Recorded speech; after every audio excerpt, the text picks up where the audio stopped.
Good morning students. हम लोगों ने कल कंसंट्रेशन मेथड के न्यूमेरिकल्स किए थे। आज थोड़ा उसी में आगे चल करके और कंसंट्रेशन मेथड करते हैं और न्यूमेरिकल्स करवाता हूँ। बेटा साथ में भी प्रैक्टिस करते रहो तुम लोग। आज 8-10 क्वेश्चंस मैं भेजूंगा, उनको सबको सोल्व करना है, ठीक है। देखो एक क्वेश्चन और करवाता हूँ। कल हम लोगों ने एक कंसंट्रेशन मेथड पढ़ा था, मोलैलिटी, ठीक है। That was denoted by small M पढ़ा था। उसके लिए फॉर्मूला क्या था? That was WB upon MB, that was number of moles, into 1000 upon WA।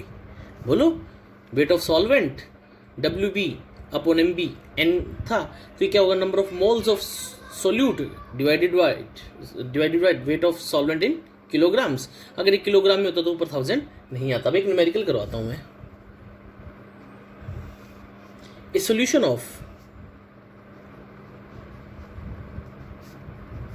ethanol in water is 1.6 molar. जिस तरह से मोलरिटी को हम लोग डिनोट करते थे मोलर में, मोलर, उसी तरह मोलैलिटी को डिनोट करते हैं मोलल में, ठीक है। How many grams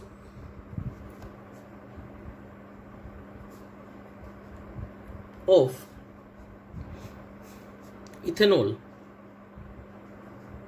are present in 500 gram of solution. लो जी, अभी कर देते हैं इसको सोल्व। बेटा एक तो सबसे जरूरी बात, क्वेश्चन को बड़ा ढंग से पढ़ा करो।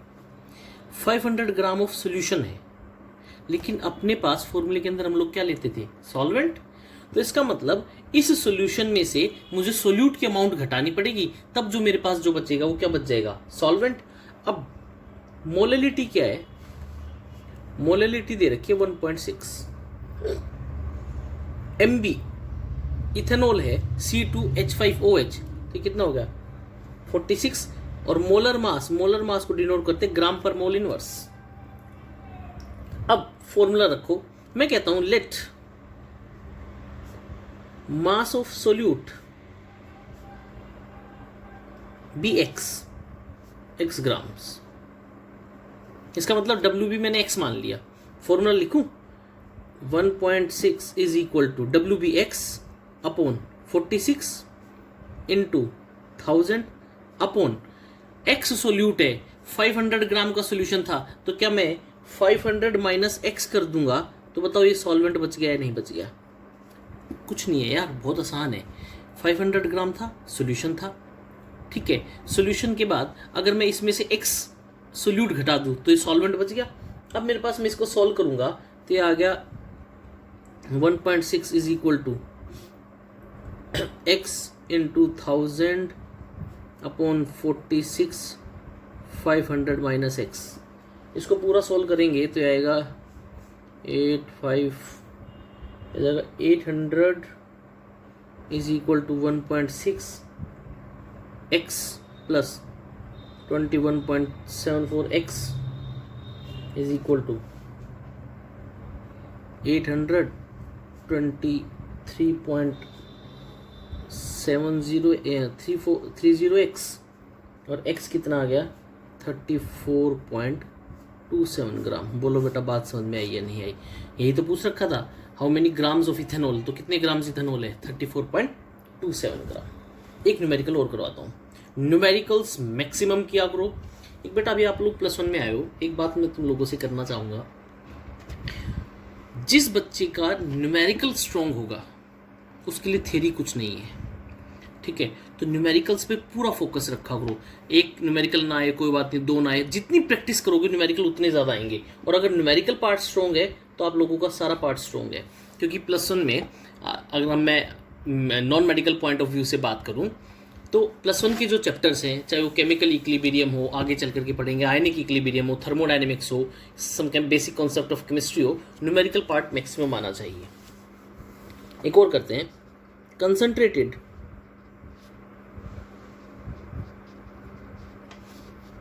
H2SO4 has density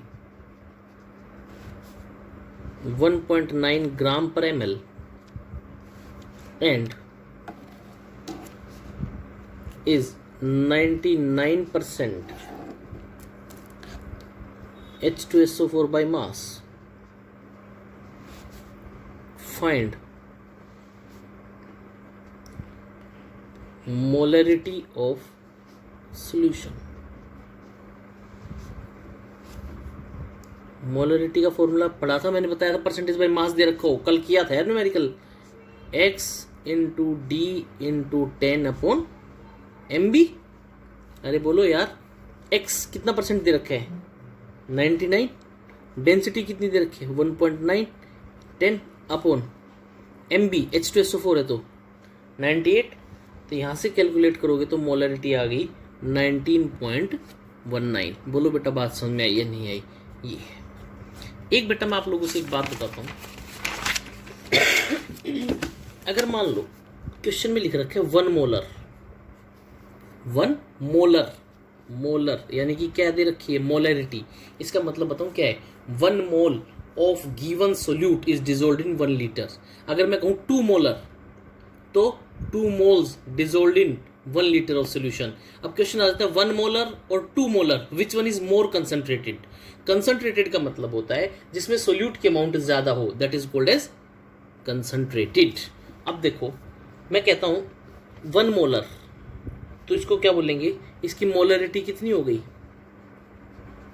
1। अगर मैं कहूं सेमी मोलर, क्या बोलूं सेमी मोलर, तो क्या होगा m/2। अगर मैं कहूं डेसीमोलर, डेसीमोलर तो क्या होगा m/10। अगर मैं कहता हूं सेंटीमोलर, बेटा न्यूमेरिकल्स में आएंगे टर्म्स, लिख लेना, सेंटीमोलर तो क्या होगा m/100। और अगर मैं कहता हूं मिलीमोलर, ये बहुत बार आता है मिलीमोल्स, मिलीमोलर तो क्या होगा m/1000। बोलो बेटा बात समझ में आई या नहीं आई? नेक्स्ट जो टॉपिक है that is called as normality. इसको डिनोट किया जाता है कैपिटल N से। और फॉर्मूला क्या होता है, number of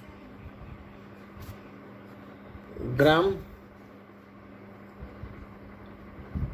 equivalents of solute upon number of litres of solution,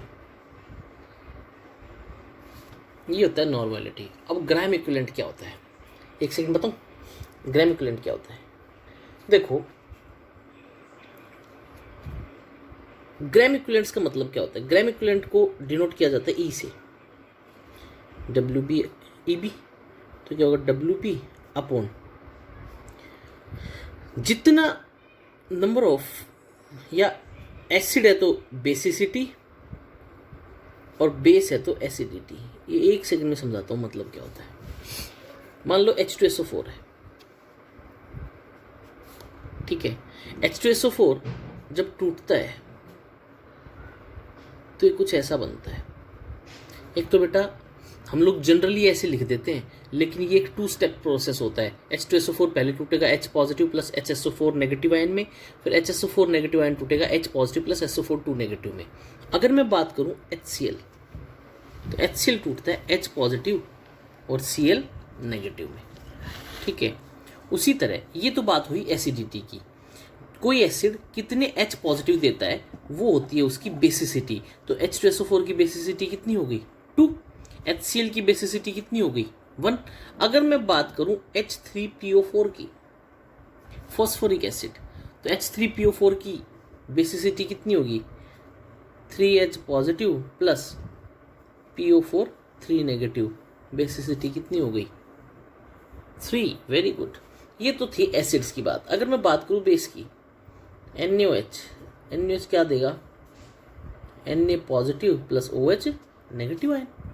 उसी तरह कैल्शियम हाइड्रोक्साइड CaOH ट्वाइस, ये क्या देगा Ca plus 2 plus 2OH negative ion. अगर मैं बात करूं एल्यूमिनियम हाइड्रोक्साइड की AlOH थ्राइस, तो क्या देगा Al plus 3 plus 3OH negative ion. तो NaOH की एसिडिटी कितनी होगी, एसिडिटी का मतलब कितने OH नेगेटिव आयन दे रहा है 1, इसकी एसिडिटी 2, इसकी एसिडिटी 3। बोलो बेटा होगा या नहीं होगा। तो बेटा कोई एसिड कितने H पॉजिटिव दे रहा है वो उसकी बेसिसिटी, और बेस कितने OH नेगेटिव आयन दे रहा है वो एसिडिटी।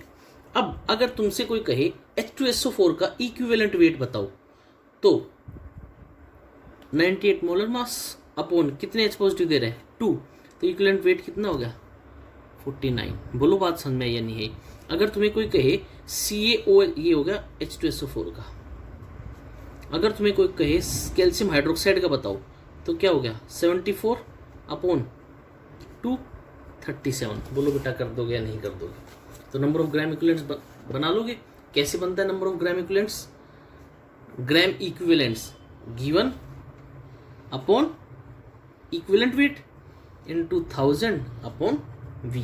बोलो बेटा बात समझ में आई या नहीं आई। V अगर ml में है तो ऊपर 1000, this is called as normality. अब न्यूमेरिकल करवाऊंगा जब सब क्लियर हो जाएगा। EB कैसे आएगा, एसिड बेस से, कोई एसिड है तो कितने H positive OH negative ion, ये सब 1000 V ये कर लोगे। अब एक न्यूमेरिकल करते हैं। अब देखो क्या मैं ऐसे लिख सकता हूँ, normality into number of litre of solution is equal to number of gram equivalents of solute. कर सकता हूँ यार, ठीक है। अब देखो क्या है, न्यूमेरिकल करें एक दो। लो जी नेक्स्ट न्यूमेरिकल करते हैं, बहुत अच्छा सा न्यूमेरिकल करवाता हूँ। लो देखो, कैलकुलेट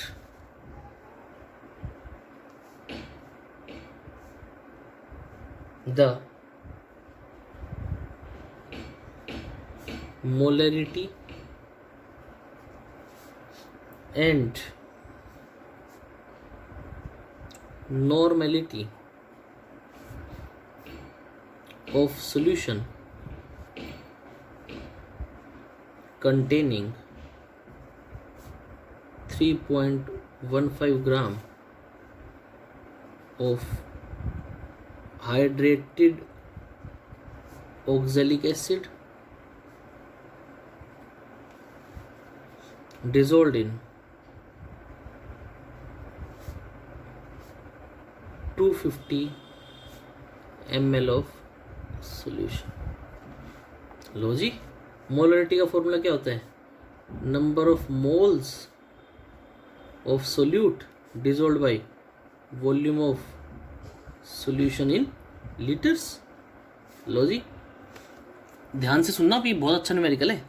नंबर ऑफ मोल्स क्या हो गई 3.15 अपॉन में कितना होगा, हाइड्रेटेड का होता है COOH डॉट 2H2O, 12 32 45, ये हो गया 126 इंटू 1000 अपॉन में 250, ये कितना हो गया 4, ये कितना हो गया 40, तो ये क्या होगा 4 1/10, ये 0.1 मोलर। बोलो बेटा बात समझ में आई, मोलरिटी कितनी आ गई 0.1 मोलर।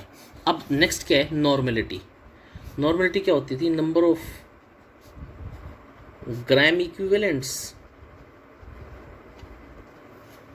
अरे यही तो होता था, अभी तो पढ़ा था यार। देखो number of gram equivalents of solute volume of solution in litres upon volume of solution in litres.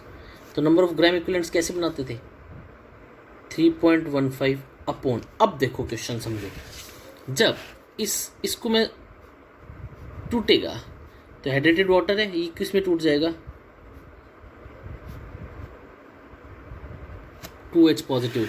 इसका मतलब इसका इक्विवेलेंट वेट कितना हो गया 126 अपॉन में 263 इंटू 63, वॉल्यूम कितना है 250 इंटू कितना हुआ 1000 4, ये कितना हुआ 20, तो ये क्या होगा 4/20, ये क्या होगा 0.2 टू नॉर्मल। बोलो बेटा बात समझ में आई या नहीं आई? ठीक है, नेक्स्ट न्यूमेरिकल करते हैं। Calculate mole fraction of benzene in a solution which is 30% by mass in CCl4। लो जी देखो, बहुत बढ़िया क्वेश्चन। सबसे बड़ी बात, अगर मान लो 30% का है तो मैं टोटल को अगर 100 मान लूँ तो उसमें 30 ग्राम क्या है? CCl4। बाकी का क्या बच गया? बेंजीन। अरे बोलो बच गया या नहीं बच गया यार? ठीक है, अब देखो calculate mole fraction of benzene. हाँ, बेंजीन इसमें सोल्यूट है और CCl4 क्या है? सॉल्वेंट। तो अगर मैं सोल्यूट को डिनोट करता हूँ WB से, तो WB कितना हो गया? 30 ग्राम। MB मोलर मास कितना होगा? बेंजीन का फॉर्मूला होता है C6H6, तो इसका क्या होगा? 78 ग्राम मोल इनवर्स। उसी तरह WA 100 का पूरा था, 30 ग्राम सोल्यूट था, तो बच कितना गया? 70 ग्राम। MA कार्बन टेट्राक्लोराइड, इसका निकालोगे तो ये होगा 154 ग्राम मोल इनवर्स। बोलो इतनी बात समझ में आई या नहीं आई? लो जी, WB MB सब आ गया, मोल्स बना लो। NB 30/78, अरे बोलो यार, तो ये कितना हो गया? 0.38। NA WA अपॉन में MA, ये कितना हो गया? 0.45। तो देखो जी, XB क्या हो गया? NB over NA plus NB। NB 0.38 upon NA कितने? 0.45 प्लस 0.38। अरे बोलो यार, इसको सोल्व करोगे तो ये कितना आ गया? 0.46। अब बेंजीन की आ गई XB, बेंजीन की मोल फ्रैक्शन आ गई 0.46। मैं इस क्वेश्चन से थोड़ा सा आगे और चल लेते हैं। XB, XA क्या होता है? हम लोगों ने पढ़ा था formula, XA plus XB is equal to 1। XA क्या हो जाएगा? 1 माइनस XB। तो XA क्या होगा? 1 माइनस 0.454, तो क्या होगा? 0.54 XA। बोलो बेटा बात समझ में आई या नहीं है? ये था न्यूमेरिकल। नेक्स्ट और करते हैं, एक न्यूमेरिकल और करवाता हूँ। देखो एक बेटा, एक क्वेश्चन एक न्यूमेरिकल बताता हूँ मैं। पहले न्यूमेरिकल्स पहले कंसेप्ट पढ़ते हैं। एक कंसेप्ट होता है M1V1 is equal to M2V2। ठीक है, इस कंसेप्ट का नाम होता है molarity of dilution. Molarity of dilution मतलब क्या है? एक सेकंड में समझाता हूँ। ये M1V1 है, मान लो ये कोई मोलरिटी थी M1 और उसके अंदर वॉल्यूम V1 था। मैं वॉल्यूम को बढ़ा दूं, V2 कर दूं, तो मोलरिटी भी चेंज होगी, क्योंकि मोलरिटी का फॉर्मूला क्या था? नंबर ऑफ मोल्स अपन में volume of solution in litres. अगर नीचे वाली टर्म चेंज हो रही है तो मोलरिटी भी चेंज होगी। तो M1V1 is equal to M2V2। तो बेटा M1V1 को बोलते बिफोर डाइल्यूशन। इसका मतलब तब तक वॉल्यूम चेंज नहीं किया है, जो ओरिजिनल था वही है। ये क्या होता है? After dilution. इसका मतलब V1 से वॉल्यूम क्या कर दिया है? V2। बोलो बेटा, अब देखो न्यूमेरिकल मैं कहता हूं, लो जी देखते हैं। क्वेश्चन है concentrated aqueous H2SO4 acid is 98% by mass and density 1.84 gram per cubic centimeter. What volume of H2SO4 is required to make 5 liter of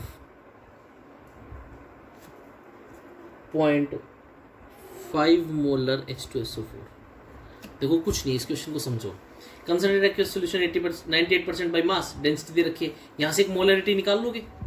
यहाँ से एक मोलरिटी निकालने के बाद वो क्या हो जाएगी, M1 इनिशियल, और उसके कोरस्पॉन्डिंग V1 निकालना है, M2 V2 दे रखा है।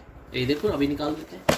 क्वेश्चन क्या पढ़ा था, फॉर्मूला पढ़ा था, M = x × d × 10 upon MB। अरे बोलो मेरा बेटा, x कितना दे रखे हैं, 98% by mass, density 1.84 × 10 upon MB कितना है, 98। तो यहाँ से मोलरिटी आ गई 18.4। ठीक है, अब तुम्हारे पास रिजल्टेंट का formula M1 V1 = M2 V2। M1 कितना है, 18.4 × V1।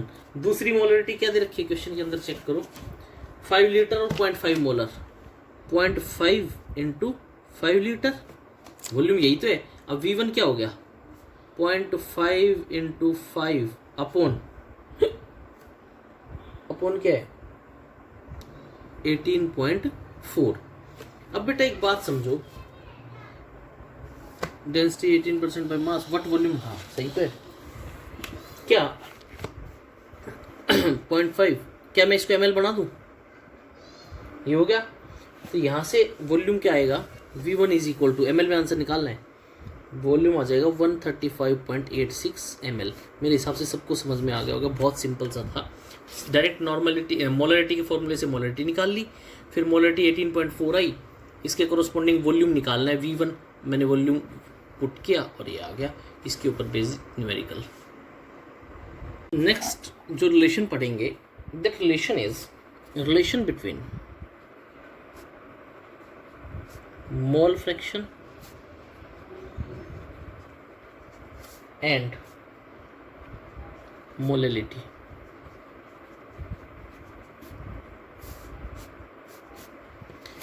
यार वैसे एक बात तो है, तुम लोग इस डिकेड के, या मैं कहता हूँ जब से पढ़ाई शुरू हुई होगी, पहले ऐसे स्टूडेंट्स होंगे जो इनडायरेक्टली पढ़ रहे हैं। इनडायरेक्टली का मतलब, अब कल को मैं जैसे मयंक सर हूँ, केमिस्ट्री पढ़ाता हूँ तुम लोगों को, अगर मैं कहीं मिल जाऊँ तो तुम में से मैक्सिमम बच्चे जानेंगे भी नहीं कि कौन केमिस्ट्री पढ़ाता है, कौन फिजिक्स पढ़ाता है, कौन मैथ पढ़ाता है, कौन बायो पढ़ाता है ना।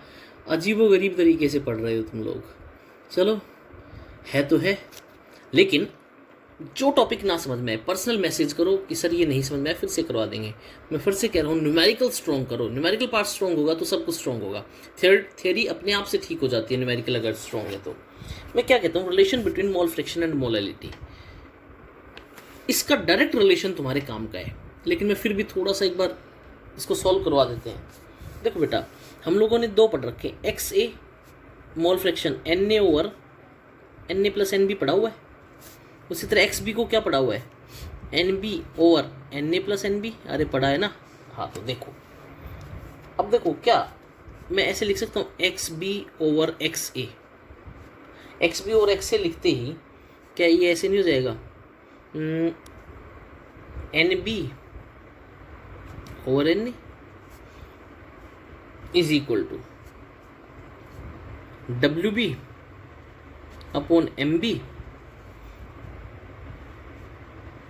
× WA × MA। हो गया क्या, मैं ऐसे लिख सकता हूँ, XB × 1000 अपॉन XA + XB अगर 1 था तो मैं XA को क्या लिख सकता हूँ, 1 - XB × MA, और WB / MB × WA × 1000। ये किसके बराबर होता है, मोलैलिटी के बराबर। WB / MB तो क्या होगा, मोलैलिटी = XB × 1000 अपॉन में 1 - XB × MA। मेरे पास एक रिलेशन आ गया किस किस के बीच में, मोल फ्रैक्शन XB और मोलैलिटी के बीच में। XB mole fraction of solute, XB को मैं क्या लिख सकता हूँ, 1 - XA को क्या लिख सकता हूँ, 1 - XB। MA मास ऑफ, सही बोल रहे हो, मोलर मास ऑफ सॉल्वेंट। ठीक है, अब देखो एक न्यूमेरिकल करते हैं, बहुत अच्छा था। मैं कहता हूँ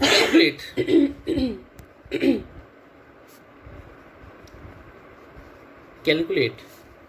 बेटा ये कहीं न्यूमेरिकल एनसीईआरटी में भी है, शायद एनसीईआरटी का ही है, इसी तरह का है या तो। Calculate molality of solution of ethanol in water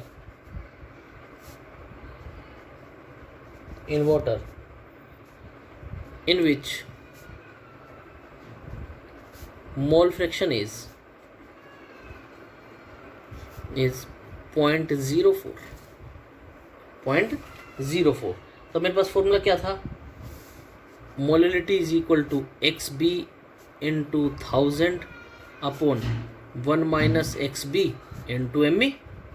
x B mole fraction कितनी रखी है 0.04 into 1000 upon 1 minus 0.04। M A solution of ethanol है, तो एम ए क्या हो जाएगा, calculate molality of solution of ethanol in water. Ethanol किसके अंदर डिसॉल्व है, वाटर के अंदर। सॉल्वेंट कौन हो गया, वाटर। 18 इज इक्वल टू, इसको सोल्व करोगे तो ये आएगा 2.31। ये हो गई मोलैलिटी। ठीक है, ये इसके ऊपर बेस सारे न्यूमेरिकल्स थे। अब मेरी बात ध्यान से सुनना बेटा, हम लोगों ने 4-5 कंसंट्रेशन मेथड्स पढ़े हैं, उनके ऊपर बेस्ड अभी न्यूमेरिकल्स मैं आप लोगों के पास भेज रहा हूँ। 8 या 10 न्यूमेरिकल्स हैं, वो आप लोगों को सबको करने हैं। पहले एक बार फॉर्मूलेज एक पेज पे लिख लेना, एक बार कोई शुरुआत के 1-2 न्यूमेरिकल्स डायरेक्ट फॉर्मूला देखना, फिर पुट करना। ठीक है, मैंने क्या क्या टर्म्स पढ़ाई वो एक बार मैं बता रहा हूँ। हम लोगों ने सबसे पहले पढ़े number of moles. Number of moles जब हम लोग बनाते थे तो हम लोग लेते थे WB अपॉन में MB। जिसके मोल्स बनाने हैं WB वो होगा WB weight of solute upon में मोलर मास ऑफ सोल्यूट। अगर मान लो कह रहा है calculate the molarity of 20 gram of sulphuric acid, यानी कि 20 ग्राम, WB की वैल्यू क्या होगी 20 अपॉन में सल्फ्यूरिक एसिड H2SO4 98। WA क्या होता था, वेट ऑफ सॉल्वेंट। ठीक है, फिर हम लोगों ने क्या पढ़ा, पहला कंसंट्रेशन परसेंटेज बाय मास, फिर परसेंटेज बाय वॉल्यूम। फिर जो सबसे ज़्यादा मतलब 4-5 ऐसी कंसंट्रेशन मेथड्स हैं जो कि आप आगे भी बहुत काम आएंगे। उनमें सबसे पहला है mole fraction. Mole fraction, moles बनाने जिसको आते होंगे वो मोल फ्रैक्शन बहुत अच्छे से कर सकता है। फिर मोल फ्रैक्शन के बाद एक खास बात बताऊँ, मोल फ्रैक्शन की कोई यूनिट नहीं होती। Mole fraction is unitless. अरे ऊपर भी मोल नीचे भी मोल, बताओ, परसेंटेज बाय मास की भी नहीं होती। तो फिर हम लोगों ने क्या पढ़ा, नेक्स्ट पढ़ा था मोलैरिटी। और मैंने कहा था molarity is temperature dependent. Temperature dependent. ठीक है, फिर हम लोगों ने क्या पढ़ा, मोलैलिटी, स्मॉल m से, इट इज टेम्परेचर इंडिपेंडेंट। फिर हम लोगों ने पढ़ा नॉर्मेलिटी। नॉर्मेलिटी पढ़ने से पहले नंबर ऑफ ग्राम इक्विवेलेंट्स वो सब बनाने आने चाहिए। एक क्वेश्चन मैं तुम लोगों को दे रहा हूँ जो तुम लोगों को करना है, ये देखना है, कहीं से भी पढ़ो, किताब में, नेट पे सर्च करो, विच इज मोर कंसंट्रेटेड। ये होमवर्क है और क्वेश्चन अभी भेज रहा हूँ। Which one is more concentrated, 1 molar और 1 मोलल, 1 मोलर और 1 मोलल।